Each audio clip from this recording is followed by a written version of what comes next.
I stepped to the little wood podium in front of the circle of chairs. I'd always hated public speaking from my early days in speech class while in junior high. My knees were shaking, and I was afraid my voice would break.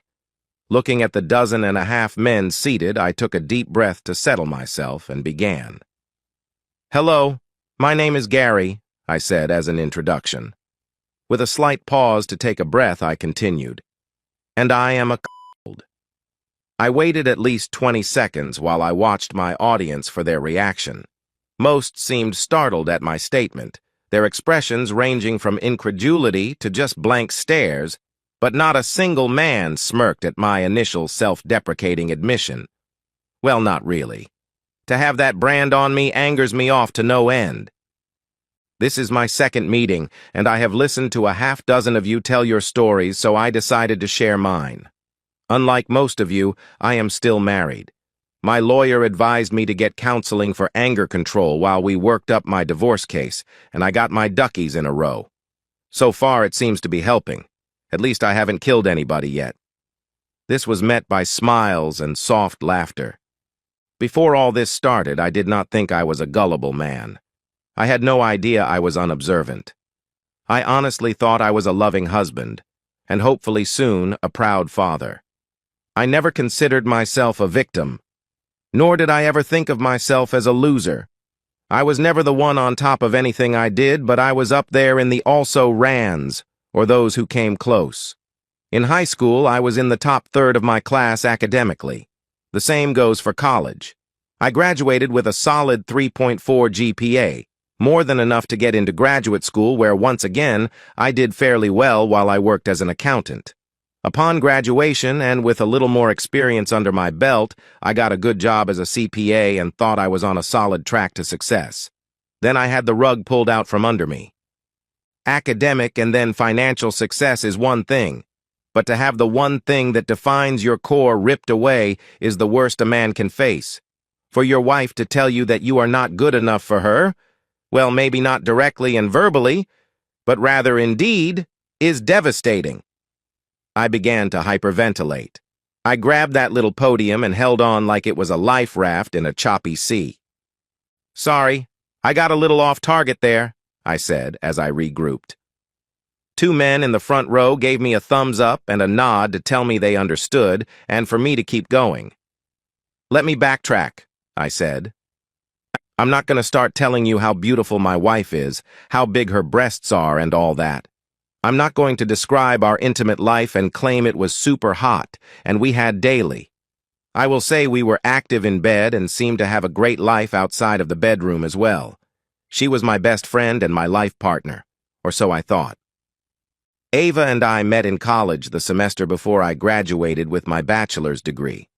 We hit it off and married that next summer. I got a decent job right away as an accountant so I could afford to pay for her to finish her degree. Then after the year of work experience I needed, I went on to get my CPA while Ava became a paralegal. Lately, she has announced aspirations to go to law school. I snorted. "Good luck with that. I will not be the one paying for it." That got a few chuckles from the audience. With 2 sets of college loans, we held off having kids or even buying a house until we both felt comfortable we could afford the expense. Last year, after 5 years of marriage, we bought an older 4-bedroom home and I completely remodeled it. I gutted the interior to the studs and even changed up the floor plan to suit us. I turned it into just what Ava and I envisioned as our future home. My older brother is a contractor who specializes in remodeling older homes and turning them into the dream his clients envision. I worked for him every summer while in school, so I felt I had the abilities needed to gut a house and rebuild it to make it the best it could be. My brother helped me when I began, and even got his subcontractors to give me special rates for those things outside of my own expertise. Of course, several of those contractors were already my accounting clients, so part of the work was quid pro quo. In other words, I don't have a whole lot of money tied up in the house itself, but the value if I sold it now would be triple what we have invested in it. Ava got her dream home and seemed thrilled and content. 6 months ago, she announced she was ready to get pregnant, and it only took 2 months before she disclosed she was with child. I should be over the moon, and at first I was. The thing is, the baby is not mine. Or at least I am pretty sure it is not, and at this point in time I sincerely hope I am right. I'm not exactly sure how long my wife has been cheating on me, but looking back, I suspect off and on for much of the past year at least. She had ample time to stray while I busted my hump working as an accountant and renovating our future home evenings and weekends. Now I'm sure many of you wonder how I found out about Ava's activities. I got several nods. Nothing like some of you guys. No late nights, quick showers when the woman came home, guys' underwear under the bed or anything like that. It started with a simple phone call. I overheard her talking to someone on the phone while she was in the bedroom and thought she was alone. She and whoever were talking about what to pack for an upcoming business trip. Hearing Ava's side, I surmised she was talking to a woman. What caught my attention was when Ava said something about how the woman should bring her big strap on and how she might not be able to take a really rough for too much longer. She said something like, "Yeah, I know you told me I can get messed hard until just weeks before I deliver, but this is my first kid. I have not popped out two already like you have, and I'm not sure how much longer I can take your toy in my body with Doug's involvement at the same time." Now I know Doug is her boss's first name. She continued and laughed.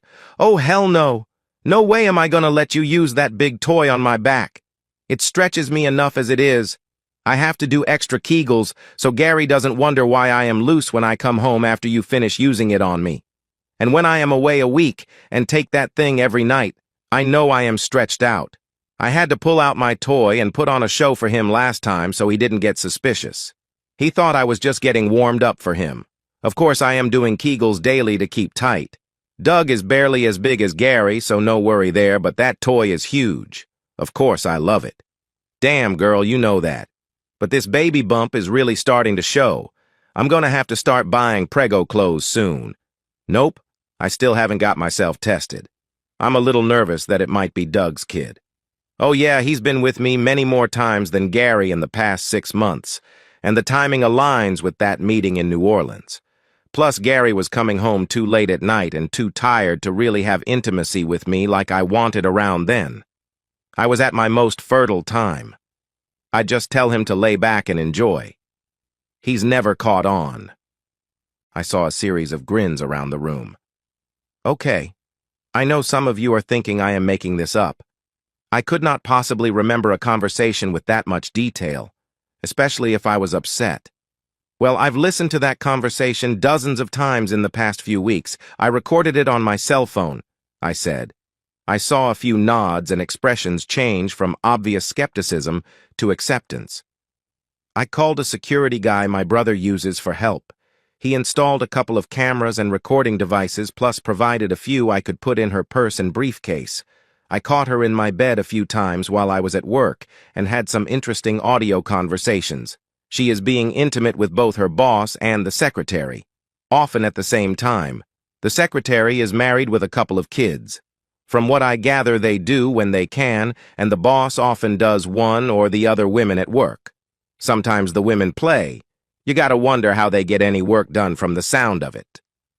I want to bring up one thing the doctor asked me. He asked me to try to get into Ava's head so I could understand her motivation to step outside of our marriage for intimacy. Perhaps she was frustrated with our long hours apart, and she needed some physical and emotional contact to make up for it. Well, I'll tell you all the same thing I told him. I don't care. She cheated. Simple as that. If she was feeling lonely or excited, she could easily have said something, asked for a little more us time, but she didn't. She decided to go off and cheat. The reason is moot. Okay, that's about all I have. Thank you for letting me vent. I am in the process now of divorcing the cheating woman. She left this morning for another out-of-town meeting with some corporate client. And yes, the boss and secretary are going. I concluded my talk. Before I stepped away from the podium, one of the men, a big grizzled guy, spoke up. Why didn't you go stomp a mud hole in the guy's back? Of course, I have no idea who did it as I was not there and had a good alibi. But the guy who was messing with my ex got his jaw broken and his nuts stomped flat. Nobody saw a thing. Random attack according to the cops. There was laughter all around. I told them I had not even confronted the soon-to-be ex-wife yet. I was still in the process of making plans. I got some incredulous looks. The main reason I am even here at these meetings is to keep a lid on my rage. Oh, I can tell you I have imagined using a baseball bat or even putting a few bullets in Dougie's back, but I am not about to risk jail. And that macho crap of standing up and fighting for my woman like a man is just that crap. She is not my woman if she doesn't want to act like it. Another guy asked if after hearing the conversation I started paying attention to see if my wife's vagina was stretched any from her girlfriend's toy. I haven't touched her since the night I overheard that conversation. I got COVID. I tested positive that very night and have slept in the guest room quarantining since. Matter of fact, I might have the record for testing positive. 3 weeks. Actually, I looked it up online, and that says in some cases I could be positive for a month, and with the pregnancy, it is just safer for me to sleep in another room. I grinned. I got some smiles and thumbs up. I stepped away from the podium. The group moderator, the therapist, stepped forward and thanked me for being honest and sharing. He asked me to continue to come to the open meetings as well as our private counseling sessions. I told him I would consider it. I might need to blow off more steam later, but for now, the lion was kept in its cage. I had only gone to him at my attorney's insistence. My lawyer said I was on the edge of losing it and needed a relief valve. Just making plans to divorce Ava was not enough to temper my anger. Unlike at an Alcoholics Anonymous meeting, these meetings ended with everybody having a drink. We all adjourned to the bar down the block.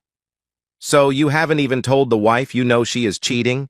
one guy asked incredulously. I shook my head. Damn, I blew up, slapped my wife down, and then chased the jerk out the door. Of coup, as she told me she was going out on a date with the guy when he walked in the door to pick her up. He was standing there grinning when she told me she was going out and probably would not be back until the next morning. If he wasn't so damn fast, I might have killed him. I was kicking in his car door trying to get to him when the cops arrived. That is why I am in these meetings, mandated by the court for anger management. "How about these other guys?" I asked. "Are they in the same boat?" The reason I ask is some seem to be getting off on hearing my story. I wonder if any are here for the prospects. The guy gave me a blank look and said, "Prospects?" "Yeah, you know, like the old joke. A teenager goes to confession and admits he had intimacy with a girl at school. The priest asks if it is Mary or something. The kids say no. The priest asks if it was Susie something. Again, no. The priest asks about a third girl, Joanne something. Again, no. So the priest tells the kid to say 10 Hail Marys. The kid steps outside and his friend who has been waiting asks him what the priest said.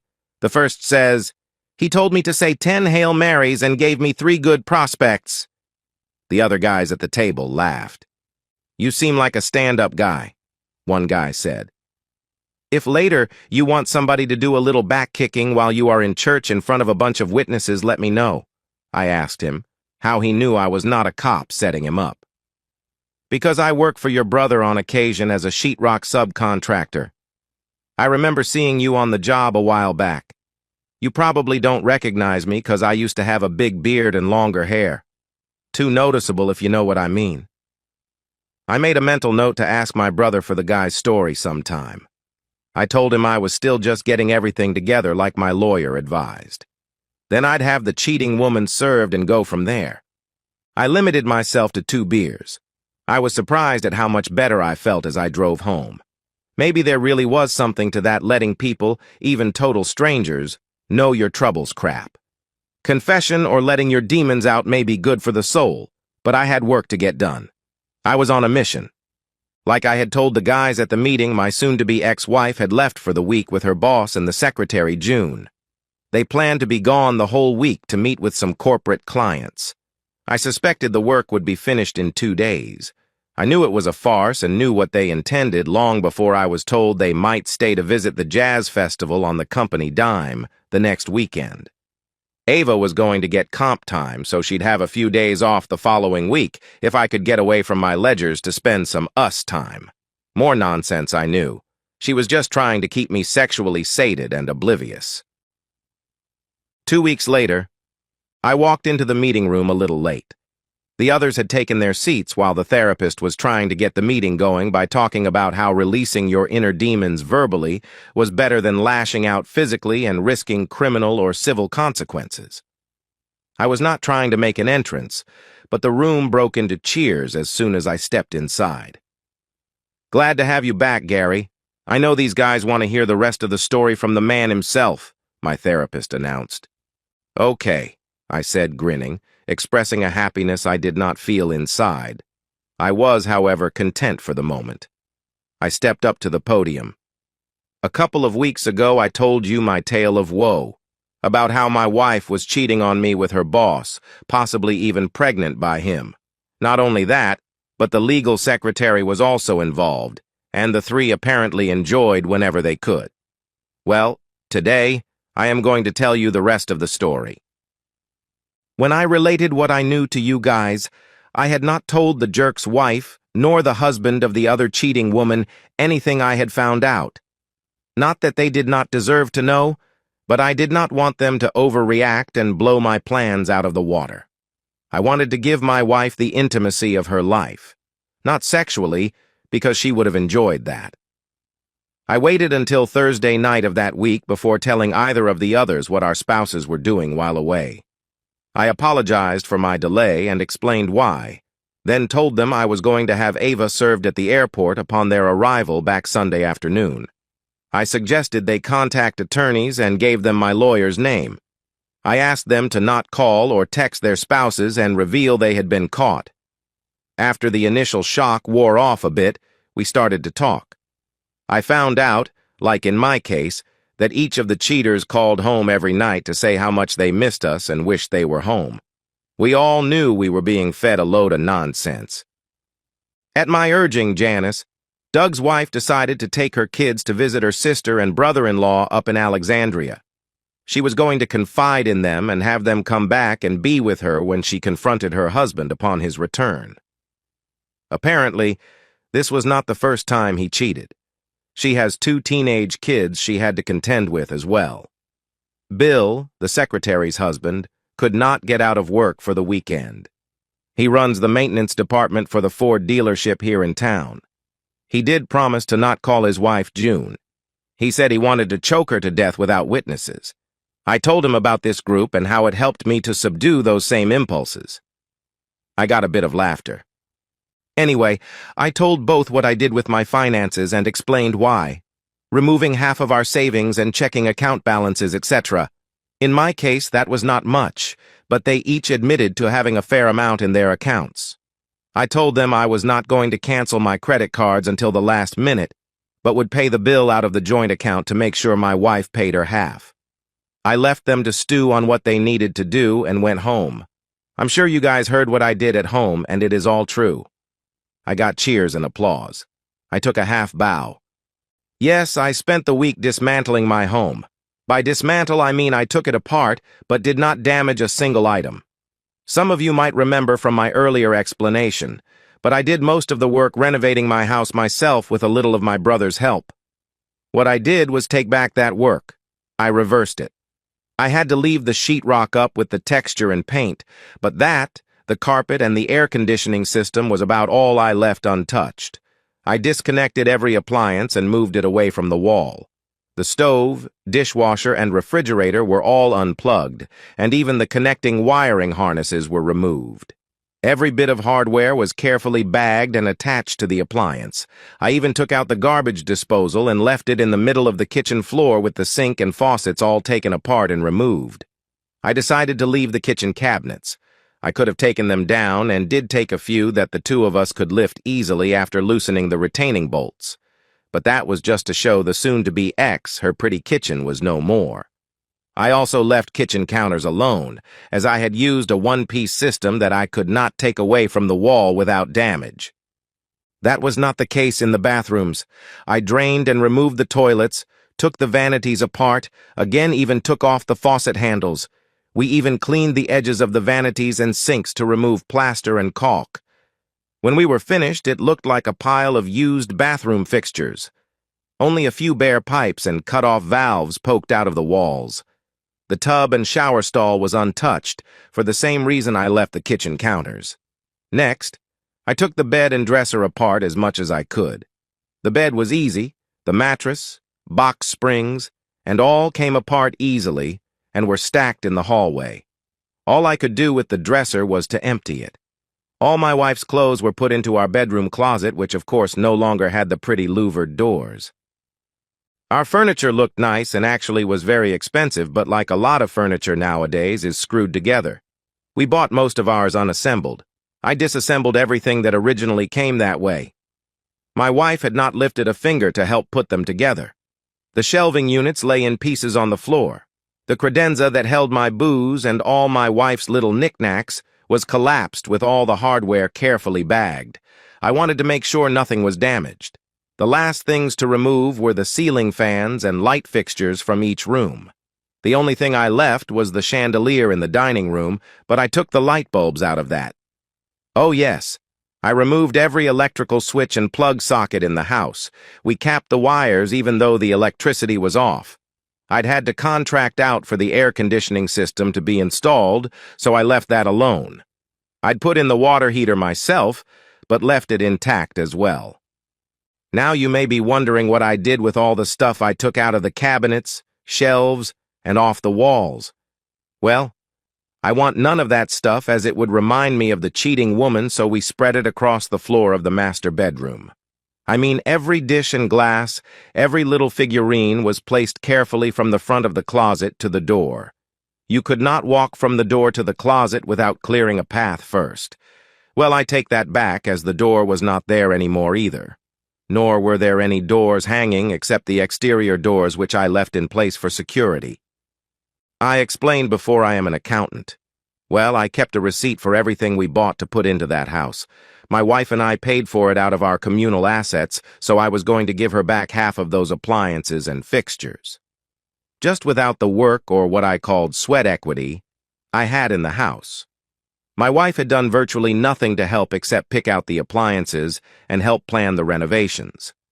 I'll want a few of the mobile appliances like a coffee pot and microwave and that sort of thing. It'll give my ex something else to argue about. I got some appreciative laughter. By the time her plane set down at the airport, everything in the house that I had assembled or installed had been taken apart. I got a call from the process server who handed her the divorce papers and sat back to wait for her to come home. June, the secretary had driven them to the airport in her van, so she dropped them off. My brother and I were waiting with a couple of the neighbors who wanted to see the rest of the show. They'd been watching me take apart the house all week and could testify where I had been and what I was doing.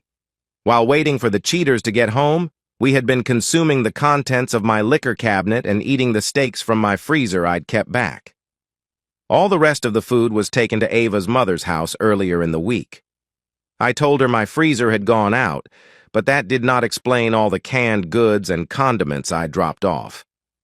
The poor woman was too confused to ask what was going on. I knew she'd find out before long. June stuck around only long enough to let Ava and Doug out of the van. I wondered why Doug even came home with her. I walked around the front, leaving the others to watch from the side of the house, as Ava clambered out of the van followed by Doug, her lover. Both were fit to be tied.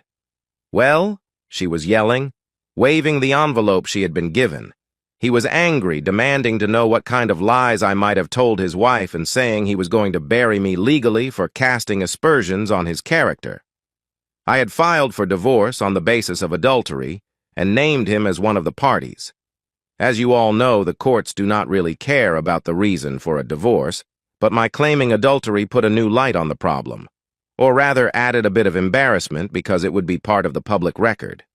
At about that same time, Doug's wife arrived with her sister.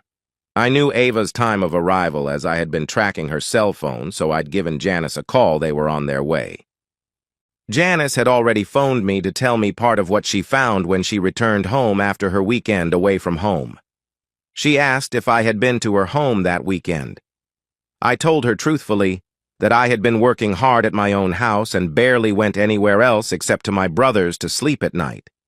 Apparently, she could not park in her garage when she got home. The whole driveway was filled with car parts. Not just any car parts, but the pieces that had been her husband's beloved '65 Ford Mustang. It was his pride and joy, and he would show it off to every visitor to his house. The car had originally been his father's and was Doug's first car. It held great sentimental value. His father had put it into storage. Years later, Doug had the car totally restored. I'd heard people laugh and comment he loved that Mustang more than his wife and kids. That might have been an exaggeration, but not by much. Of course, Doug was a little upset to see his wife drive up, and he immediately began with a lame comment that whatever she might have heard was a total lie. She did not tell him what was awaiting him at home. All of us stood outside while my wife took her suitcase inside. Then came the scream from inside the house. Ava came to the door screaming, "What the hell did you do to my house?" I knew she did not have time to really check it out. All she saw was the stuff piled in the living room. I'm surprised she did not notice the blinds and drapes were missing before she even got inside. I guess she was a little off her game from being served at the airport. Every window was uncovered since one of the first things I had done was remove the blinds, dismantle them, and fold the drapes. Hey, when I turned off the electricity, the only light we had was from outside during the day or the lights from the generator we used. I stepped inside, followed by my brother and the rest of the entourage. I calmly informed my soon-to-be ex what I had done. I was preparing the house to split our assets 50-50. She demanded to know where her stuff was. I waved my hand around the floor and then told her if she was referring to her clothes and personal items, they were all safe and sound in the bedroom closet. When she went to look, she was not happy. I had never heard her issue such a shrill scream in all the years we had known each other. Somebody had called the police, and they showed up to listen to my wife scream and yell about how I demolished her home. I carefully explained what was going on to the first cop on the scene. He immediately called for his supervisor. I do not know exactly what he said, but within a minute at least, 3 more units showed up. I'd called my attorney when I knew Ava was on her way home, and he finally showed up. He apologized, saying he thought he better change clothes before he arrived. Ava began to rant about where she would go for the night and demanded I be arrested. My lawyer nixed that last idea, telling the police I had done nothing illegal. No crime had been committed, and this was a matter for civil court. Doug demanded his wife take him home, but Janice refused, and then she frowned at him and asked why he never looked at his phone. She had texted him a few hours before. He still did not look, thinking whatever she sent him had to do with his alleged cheating. Now this is conjecture on my part. What he told his wife was he was busy after Ava was served at the airport, and he would clear up any misconceptions about the business trips. At this point, I was trying to monitor 3 or 4 conversations at once. I did answer Ava when she asked what I had done with her car. She and Doug decided that she would drive him where he needed to go since his wife told him he could walk, as she was not about to let his cheating back get into her car. I told Ava very truthfully her car was exactly where she left it, in the garage. She stormed back inside the house. Not 2 minutes later, she stomped back outside and complained the garage door would not open. I told her I was not surprised as the electricity was off, plus I had dismantled the garage door opener. She loudly demanded to know how she was supposed to get her car out. Doug heard her and told her to just pull the emergency release to open the door. She had no idea what that was, so he went inside with her. They came back out, and he demanded to know where the handle for the release was. I shrugged and told him it was around somewhere, carefully marked like every other item I had taken apart. The police were taking notes the whole time, asking for statements from one and all. Then Janice dropped her bombshell that she had not called the police yet, but she had an issue at her home. She showed her cell phone to the police lieutenant who seemed to be in charge. I watched his face change to total incredulity. He looked at me. I told him Janice had shown me the photos, but I had been here at my own home all weekend and had multiple witnesses. Unable to get her car out, and with Janice refusing to take Doug home, they called June back. She arrived disheveled, having been crying. Her husband had met her outside their house with all her clothes stuffed into plastic garbage bags. He'd helped her load the bags into her van and told her to leave and not return until she saw her lawyer. He had told me his plans the day before. So now Ava and Doug put their suitcases into June's van. Janice told him once again he ought to look at his phone. He finally did, and then let out with a scream that almost matched those of Ava's. He yelled for June to get him home, fast. I'd given Janice a suggestion when she first called me to tell me what she found, and she had already acted on it. Her brother-in-law had stayed at her home. The cops were finished with what they could do at my house. We'd all given our statements, so my brother and I followed the rest to Doug's home. A television news van was already parked in front of his house. The reporter was interviewing Brett, the brother-in-law, about what the family found when they brought Janice home from her weekend away. Later, I found out the cameraman had already taken a full video of the area. The story Brett told was that they could not pull all the way around the house to park in the garage, as the garage doors and most of the drive were blocked with car parts. The garage was around the end of the house, and the area was totally obscured from street view. Nobody stopped me from following them up to the house. The scene was great. Most of you men have put together model cars when you were kids, I am sure. Well, what I saw looked just like what you see when you open a model box, with the exception of the plastic bars holding the little parts. In the center of the drive was a car chassis. To each side laid the doors. Behind the car on the drive was the trunk, and in front, the car hood. I was a little surprised the fenders had not been removed as well, nor had the windshield. Virtually every other piece was, though. The engine sat in front of the chassis.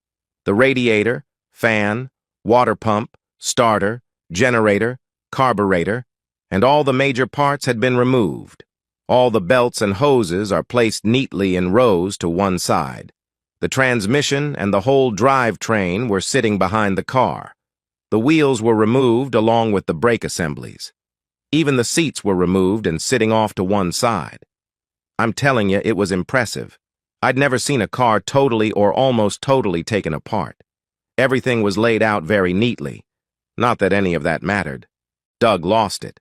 He began to wail and even started crying. He dropped to his knees and screamed that Sally was destroyed.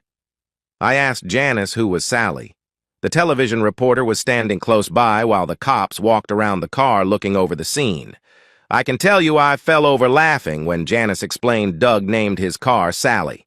Mustang Sally, like the song. I know you all heard about that part.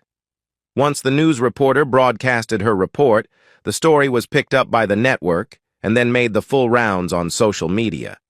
They played the song Mustang Sally as the backdrop. None of us spouses were hiding. We all made sure the three cheaters were named. Doug accused each of us for the damage to his car, but we all had ironclad alibis. June's husband, Bill, worked all day Saturday at the dealership and was with their kids that night and all day Sunday. He had the expertise to dismantle the car and possibly the resources, but the investigators could not link him to anybody who might have been responsible. Apart from Doug's, not a single fingerprint could be found on any part. The police had even checked the lug nuts that had been carefully piled together. Janice was with her sister and brother-in-law for the weekend, and even her kids testified to that. She loudly proclaimed she had not even thought of doing anything to the car, but if she had, it would have been with a hammer. And she was still considering using a hammer on the parts and finishing the job. Even the cops were laughing, hearing that. Of course, because of the careful way the car had been dismantled and the parts not damaged, I was the #1 suspect, but I also had an alibi. First of all, I am not a mechanic. I know home repair and renovation, not how a vehicle might be put together. I did not have much more than a couple of screwdrivers and a few wrenches anyway. Plus, I was busy taking apart my home under the amused and watchful eyes of my neighbors. The whole event at Doug's house was a circus. Ava was there because she had no other transportation other than June, who had been kicked out of her home by her husband. My father-in-law soon showed up after receiving a call from Ava. He stood wide-eyed watching the extravaganza unfold. The reporter called me for a follow-up the next day. She'd heard what I'd done to my home and wanted to add that as an angle to her story. I gave her one of the 20 or so flash drives I had made of how I systematically dismantled my home. She condensed 5 hours of video into a 2-minute television segment. Those flash drives proved to save my butt so far.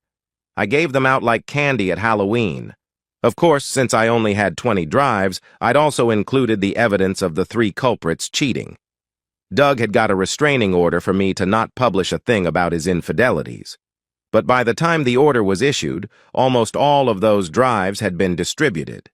I had no control when some of the evidence, which included them discussing their affair and even video of a few of their encounters, made the rounds on the internet. Even my father-in-law got a flash drive when he asked me if I might be overreacting to perceived events.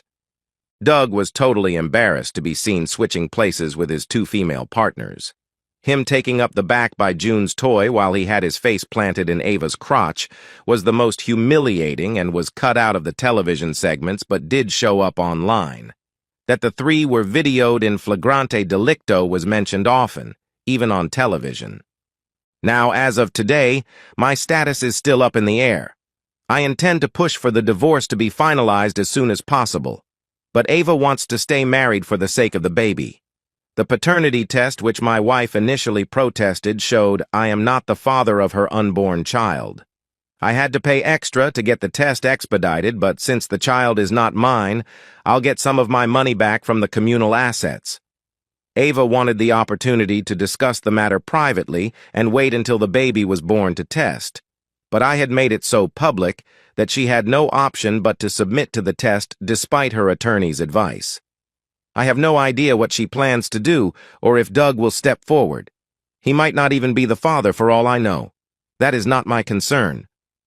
My wife got an attorney who claimed I destroyed my home. Mine, of course, claimed I merely took back my work and none of the components were damaged and everything is ready for resale. From the last I heard, the investigation into who dismantled Doug's Mustang has come up empty. The working theory is it has to be a team of experienced mechanics, somebody with the expertise to remove the major components and not leave a total mess. Oil, transmission fluid, coolant, and even brake fluid were drained, and none of the parts were damaged when taken apart. Even Bill, June's husband, admitted to the investigators what it would take to take the car apart like that.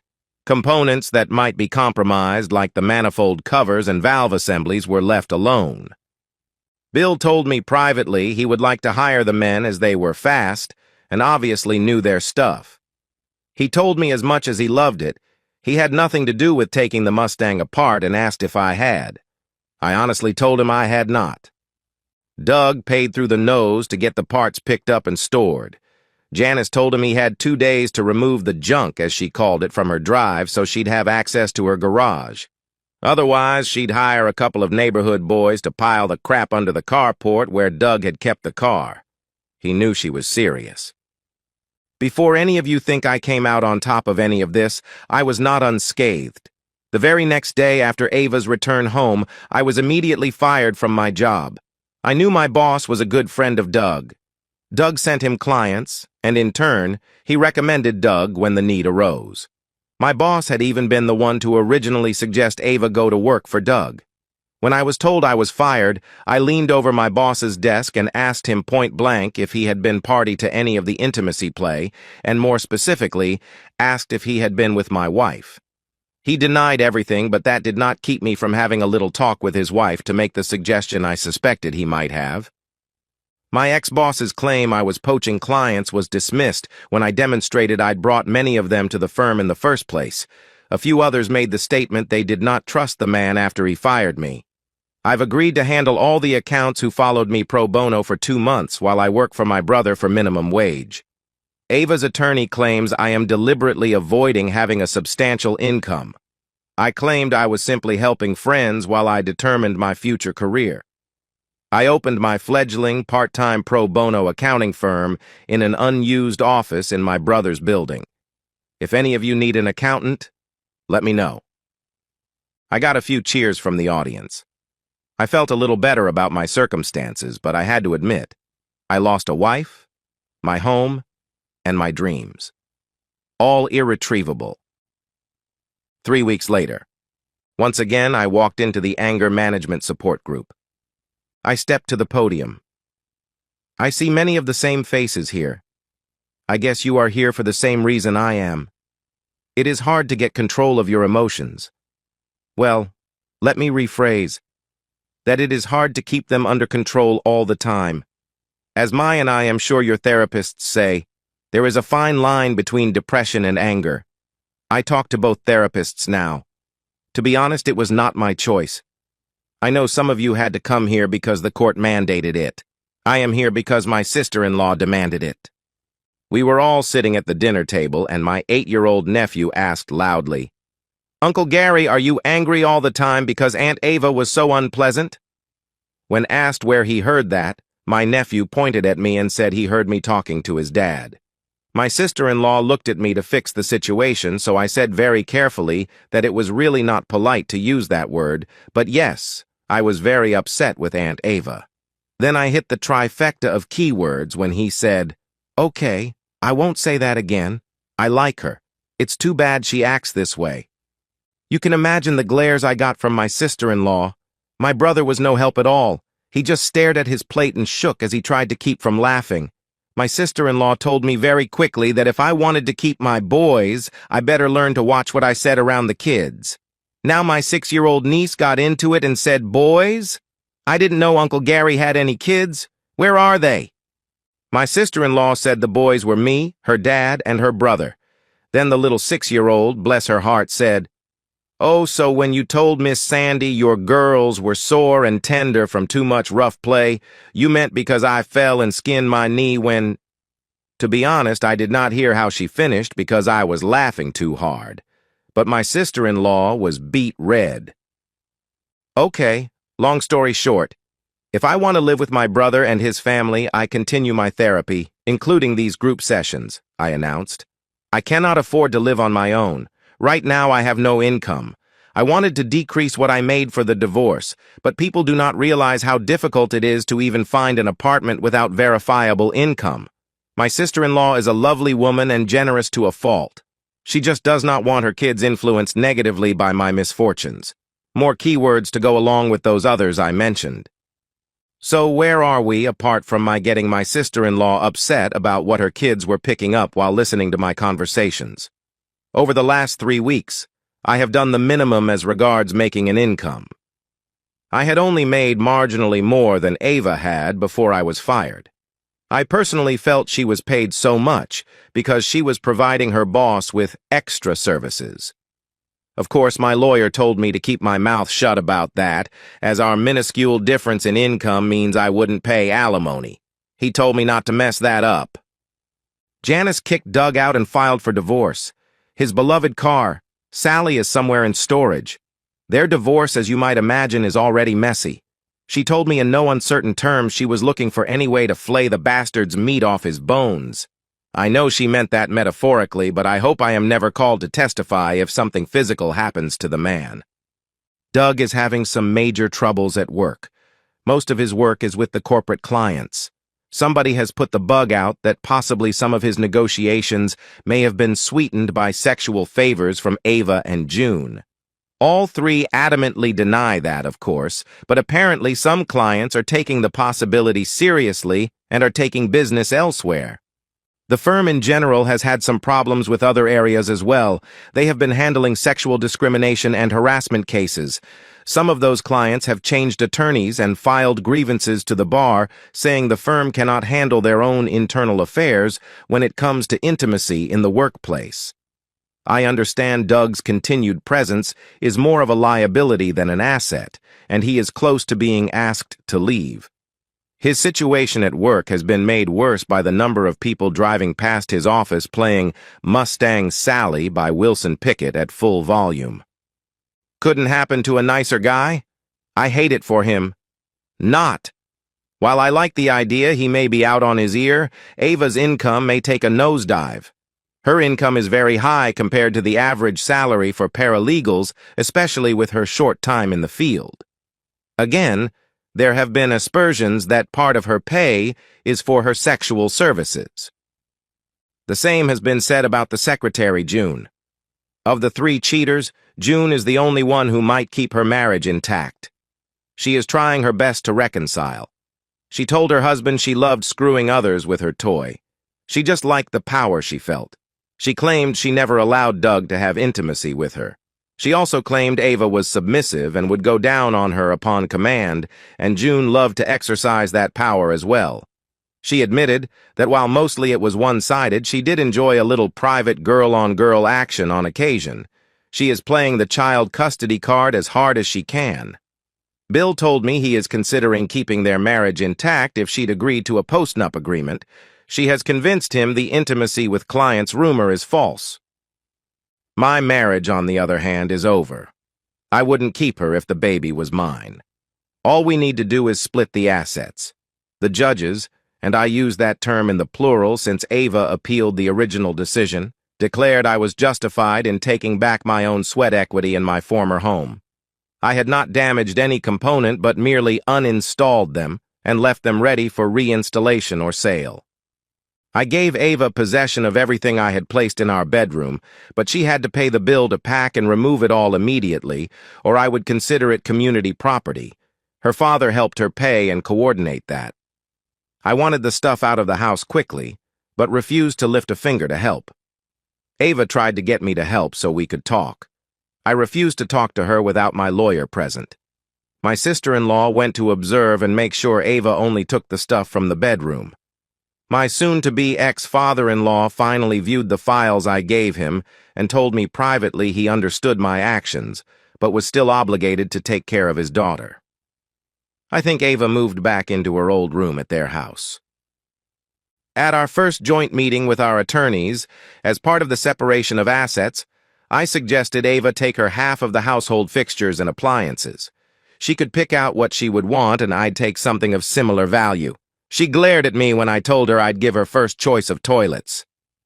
She wanted to buy out my half for face value, saying she would hire a crew to put it all back together. I knew what she and her lawyer were thinking. The whole was worth much more than the sum of the parts. As an accountant, I also knew how much I could afford to offer her and still be below the break-even point. I kept offering more than her as a counter. She could not get the financing anyway. I could not have on my own either, but my brother was backing my play financially. Ava refused to sell to me for any reason. Her attorney eventually demanded everything be sold at public auction and the proceeds split. My attorney argued weakly we would lose too much. He lost that decision, which did not bother him or me. Ava had tried but could not find a buyer offering near as much as I had offered. My brother originally offered to buy the shell of a house for half what my ex and I had invested but was refused. At auction, he finally got it for 70%. The house was in great shape, but few of the investors were willing to outbid my brother.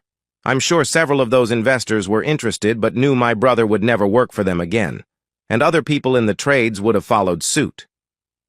Ava's lawyer protested his client's lack of compensation briefly, but had to concede the auction was his client's demand, and they had unfortunately refused my much higher offer. So basically, I lost my back, settling my divorce. Unemployed and with only a small percent of my assets left, I am still living in my brother's guest room. To compensate him for my rent, I began work to restore my old house.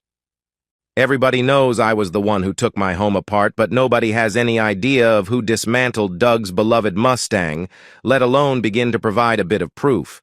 Doug even hired his own investigators. All have come up dry. My financials were examined to see if I had paid anyone. I had to provide them access to my cell phone and computer. June's husband Bill did also. No link to anybody who might have done the deed has been found. The whole affair has been fodder on social media after originally appearing as a topic on network television. You can imagine the notoriety I get as the man who took my house apart. I am constantly asked how I really took the Mustang apart and promised they'd never tell. Then I get congratulated for something I did not do. Several of the guys stood and congratulated me on the spot to the laughter of others. I stepped away from the podium. The therapist asked who wanted to go next. All shook their heads. One guy said he'd wait for next time to tell how he grabbed the guy messing with his wife by the balls and marched him naked out of his house and down the street. We all headed for the bar. "Hey, Gary, don't I rate a little discount as a new client?" Paul Frug asked. He was the drywall subcontractor I'd met. "I seem to remember you gave the guys who followed you when you got fired from that other firm 2 months of free accounting." "Hell, I gave you a free setup in my system," I offered with a smile. "That takes some time. Do you think you deserve more? You do work for my brother, not me. My house already has all the walls up." I was referring to my former house, which my brother now owned and rented to me for a minimal amount. I'd be buying that house back for what my brother paid for it in a year or so when we figured enough time had passed. My ex-wife Ava could not claim fraud. "Or is it because I offered all the guys in our group a discount to do their taxes this year?" I asked. "Nope, none of those things." Paul grinned. "I figure I deserve it for my strength pressing on a floor jack to lift a Mustang up so the wheels and tranny could be removed. I'm not much of a mechanic, but I can stack parts around. Also for telling your brother, I knew some guys who could help out in a bad situation, and especially my cousin who is a mechanic when he told me about a Mustang he wanted dismantled." I almost could not see through tears of laughter as I marked his account paid in full for the next year. And so, we've reached the end of today's story. Was it what you expected, or did it take a twist you didn't see coming? I'm curious to hear your thoughts. Share them in the comments below, and let's get a conversation going. If this story kept you hooked, make sure to hit that like button. And if you're new here or just haven't subscribed yet, now's the perfect time to join our community. I bring you fresh, captivating stories every day, so click that subscribe button and turn on notifications so you never miss out. Thanks for watching, and I'll see you in the next one.